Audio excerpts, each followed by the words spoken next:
Bueno, pues justo aquí en este edificio que pues, no sé si, a ver si lo enfoco bien.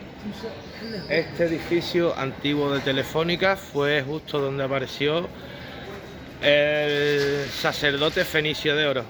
Un edificio que ahora, como podéis ver, es bastante amplio y que data de 1940 y de los años 40 o 50. En aquella época, pues las catas y eso pues no existían arqueológicas, vamos. Ahí iba todo al compadreo y aparecían restos y se expoliaban y se solían vender a anticuarios y tal.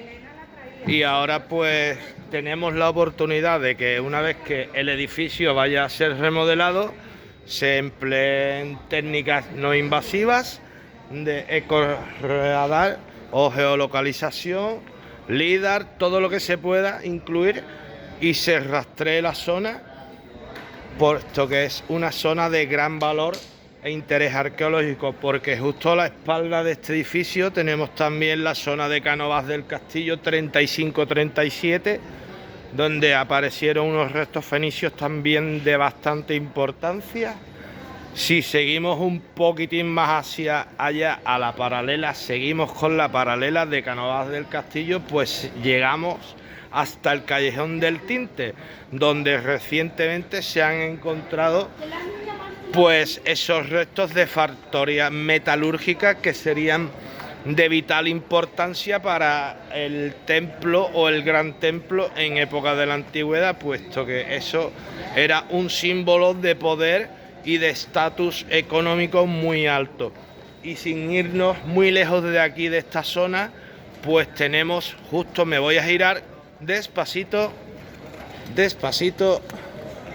y justo aquí donde está este seto, pues ahí tenemos la nueva escuela de enfermería y justo ahí pues apareció también una tumba votiva que yo asocio a Melcar, que data del siglo entre siglo VIII, siglo IX antes de Cristo.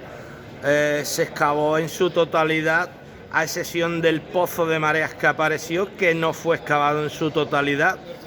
Y los hallazgos fueron muy importantes, puesto que se encontró un cuerno de buey roto, una piel indeterminada, parece ser que era de algún tipo de bóvido. También apareció lo que eran las muestras más claras de el ajuar más rico hasta ahora en cuanto a cerámica, que abarcaba cerámica griega, cerámica fenicia, cerámica arcaica del lugar, y toda ella datada sobre el siglo VIII, IX y sobre esa época. Son de los más antiguos, pero su gran valor radica en la rareza y en la gran calidad de ese material cerámico.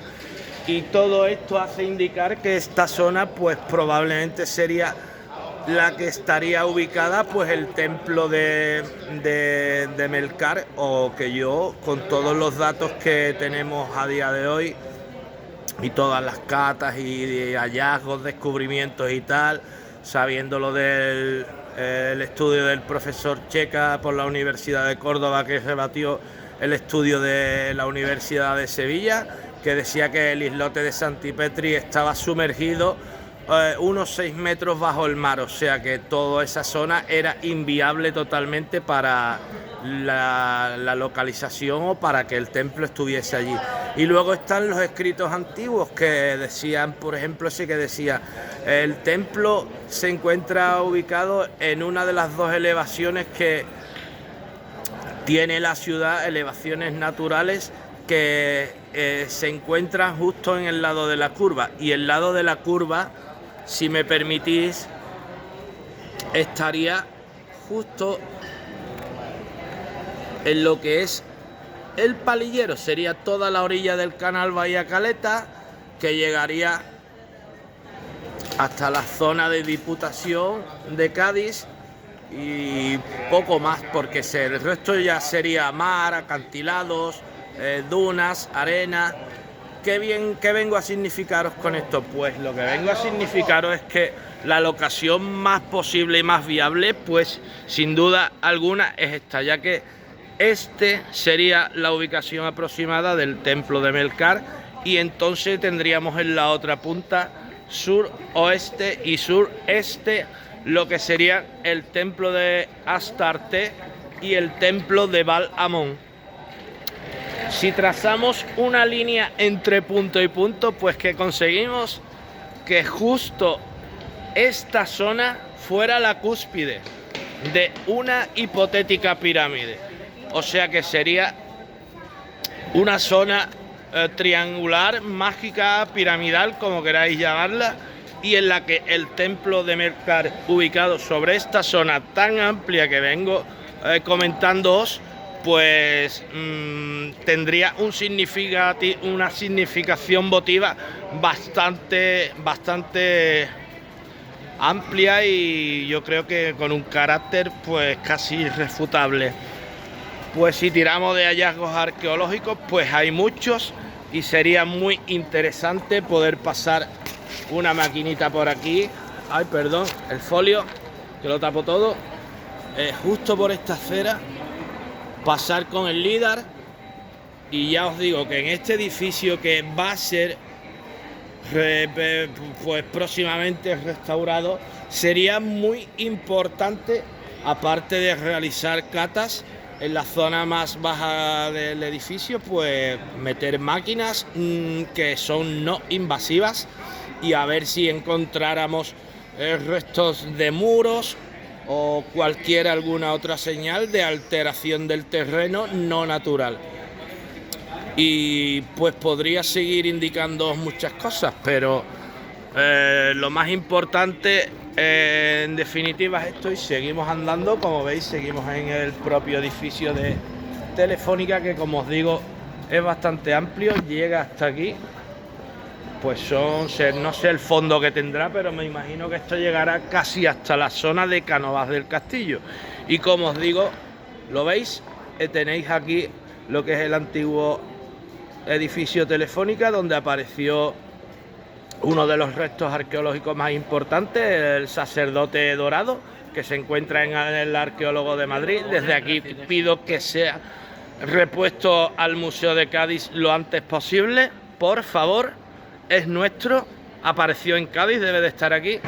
Y justo enfrente tenemos lo que sería la escuela de enfermería, que es donde apareció esa tumba que yo considero ritual votiva en homenaje a Melkar o a Hércules, y que podría estar o colindando con el muro del templo, o incluso estar en el interior del templo. No lo sé a ciencia cierta. Lo que sí os puedo decir es lo que os he comentado antes, que fue una excavación muy poco considerada, que tiene muy poco reconocimiento público, reconocimiento en el sentido de que muy poca gente de Cádiz y en general saben de que ahí existe ese resto arqueológico. Es más, cuando le pregunté a la amable secretaria, me dijo, le pregunté por la tumba y se echó las manos a la cabeza, se asustó la mujer, vamos. Y le dije, sí, los restos arqueológicos que están en el sótano y tal. Y me dijo que ahora, actualmente, pues no se veía nada, que estaba todo pues prácticamente restaurado. Me imagino que se habrá puesto las típicas lonas estas de Serviplast, de esa o como se llame, para proteger el resto arqueológico para un futuro, y no se puso en valor, y se ha construido una capilla, que es lo que me dice la señora que está actualmente ahí. O sea que la tumba no podríamos verla, porque era mi intención el poder verla, ya que hay muy poca información sobre ella. Y aquí al fondo, como os digo, aquí en el edificio de GAES, pues toda esa zona sería de acantilado, y sería pues la curva que daría el viento y las mareas al canal Bahía Caleta, y donde, según Estrabón, nos dice en una elevación se encuentra la ciudad del mismo nombre, o sea, Gadir, localización totalmente ya conocida, y justo al lado, en la segunda elevación natural, se encontraría el templo. Eso no lo digo yo, eso lo dicen los textos antiguos de varios escritores muy conocidos y filósofos y eruditos antiguos. Así que todo esto será presentado en breve. Eso llevo diciendo hace ya casi un año, pero esto es un trabajo que ya cumplió los 20 años, no es flor de un día, y espero que pronto pueda ver la luz toda esta información y sea plasmada como merece en una buena infografía y que sea lo más realista posible. Así que no era nada imposible de que el templo estuviera aquí. Pues incluso si cruzáramos el canal Bahía Caleta, que tendríamos a orilla, justo enfrente tendríamos lo que hoy es zona de catedral, el tercer acceso al interior de Eritrea. También tendríamos sin duda el Asclepeion, tendríamos las tumbas sacerdotales y todo de la misma época, siglo VIII, siglo IX antes de Cristo. Y lo que ya sabemos que según el arquitecto Acero, hubo que destrozar o prácticamente desmontar la cimentación de catedral, donde aparecieron muchos basamentos sobre todo de zonas portuarias, al parecer, de otro espigón de portuarios fenicios con grandes bloques.